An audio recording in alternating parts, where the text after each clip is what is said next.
Hey everybody, my name is Kyle Knott, and I am not your average finance guy. Got a question for you today. If you were, whatever you are, say you're a plumber, and you have a plumbing van or in your driveway every day, and if you had a plumbing issue in your own house, would you fix it yourself, or would you call your competitor plumber to come over and park their van in your driveway and do the plumbing repairs for you? If that happened, what as a neighbor, what would you think? Like, well, I'm not going to call Joe next door as a plumber if he can't even fix his own stuff. He calls somebody else. I'm gonna call that guy. Obviously, they're a better plumber. What if you're a baker that will make their own breads and cookies and everything else, but then when you have a party, a Christmas party, you cater in from somewhere else. You don't even eat your own cooking. Makes zero sense, right? I wouldn't buy from that person. I would buy from whoever they're buying from. Obviously, they are in the business. They think that this other business is way better. So why do we treat banks any different? You ever wonder why banks don't have CDs or money market accounts or savings accounts at their own bank? Okay, maybe it doesn't make sense because they're not going to pay themselves interest. So it's like a wash, but they don't do any of that. Why would they? Do they hold it to other banks? Maybe they could go to another bank and they could make interest on those products.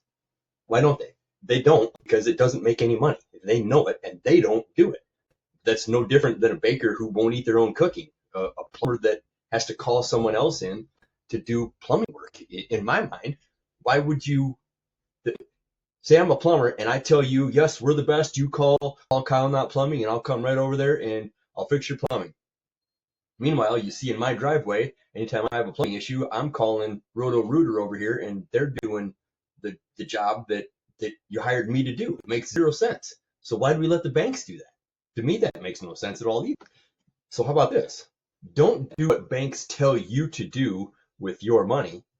Do what banks do with their money. Do what the wealthy do with their money. What is that? What do they do? It's behind me here. BOLI, bank owned life insurance. Okay, look it up. The bankers never talk about this, but you can go down the rabbit hole and find it's all information that's out there on the interwebs, and you can see how much money that banks actually hold in bank owned life insurance.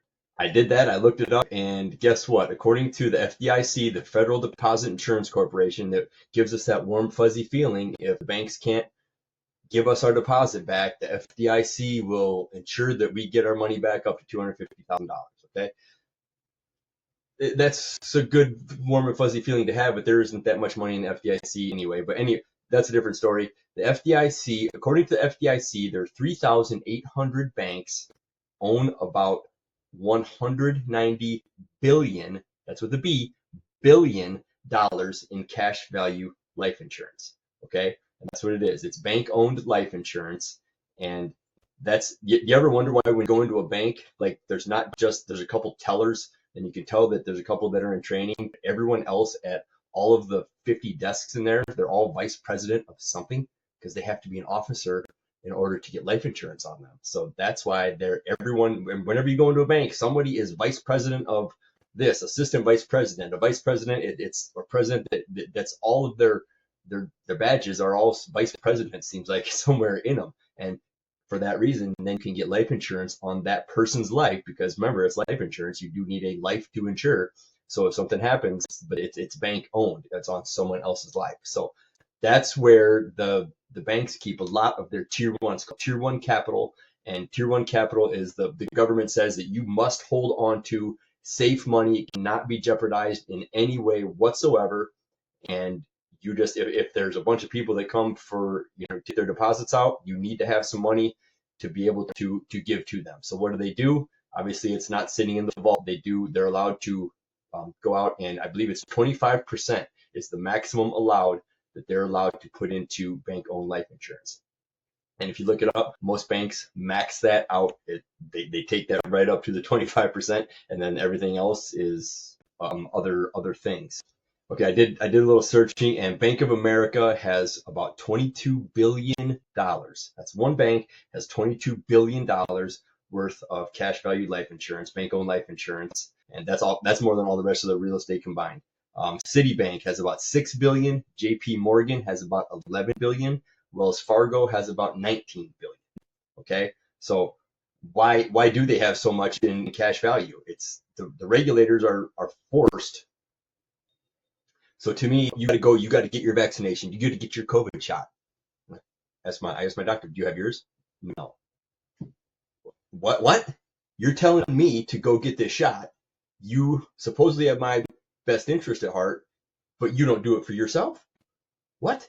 So why are we doing what the banks tell us to do? Let's do what the banks do. Cash value life insurance. That's where it's at. Not savings account, not banks. Good luck. Peace out. Remember, I am not your average finance guy. You're not going to hear this from your average banker, your average financial planner.